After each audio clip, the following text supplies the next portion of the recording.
Hanziko. Sabhenge fridge yangu. Sikira kuno ndonditire. Sikirishi. Sabhenge fridge yangu. Chokuchuna. Chokubarisa fia.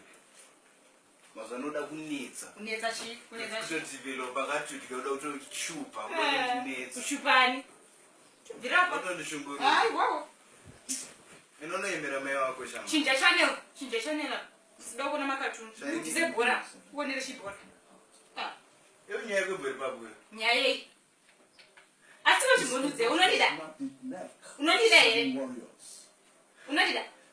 Dana sikakune uri pamunhu. Unodida here? Unodida? Titan cheche anoda ulinda zvino zviri pachena. Zviri pajekerero. Utadza kunyora zita rangu paskini apa. Wona matatu esa. Kutadza kuisawo one yakanzilisa. Chanonyorwa tatu resita kuti ndakuwa master.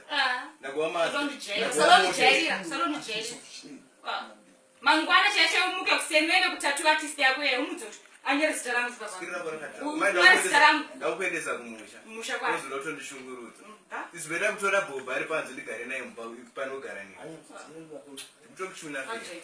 Ndingatondotandana nemi. Baba, mangwana ufume kusemene kutatu. Ndishungurudze panini. Baba, mvwaye. Na unyare murume mukuru satatu enjiwa. Chichina chakanyorwa. Automboziva kuti zvakanyorwa kunzi chi. Sakwana. Ndirapo.